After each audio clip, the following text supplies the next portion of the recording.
aad u muhiim ah oo ay tahay in loo midoobo una ku dhisnaado tala wadaag. waxaan ku guda jirnaa xilligii doorashada sida wasiirada badankooda ay sheegeen oo ay tahay in doorashadu ay ku dhacdo jawi midnimo iyo mid wada tashi si aan u xaqiijino rabitaanka shacabka Soomaaliyeed meel walba ay joogaan. shirka golaha wasiirada maanta waxaa ka soo baxay marka in golaha wasiiradu ay si joogto ah uga shaqeeyaan dardargelinta fududeynta ka shaqeynta sida ay ku dhici lahayd doorasho ummadda Soomaaliyeed ay isla ogoshahay.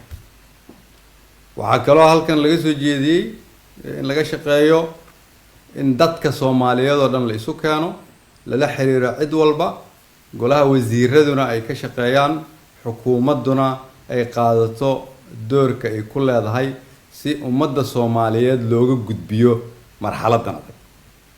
waxaa kaloo isla qaadanay doorashadu inay ku dhacdo waqtigii loogu talagalay ay ku qabsoonto, waqtigaasna si ay ugu qabsoonto waa in la geliyo xoogga ugu badan oo la geli karo.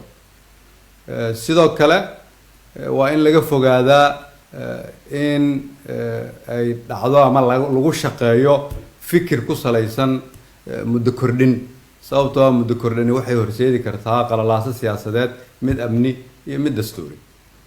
sida golaha wasiiradu ay codsadeen marka waa inaan u shaqeynaa kulligeen in hadda la soo gaaray waqtigii dalkan iyadoo talada la wadaagayo laga samata bixin lahaa meesha aan joogno, lana gaarsiin lahay doorasho dadka Soomaaliyeed ay ku midaysan yihiin. sida aan hore u sheegay, golaha wasiiradu way soo shaqeeyeen, way bixiyeen juhdi aad u fara badan, maantana waa doodeen. juhdigaasna waxaad u bixiseen in shuruucdii iyo shaqooyinka laydinka rabay aad fulisaan.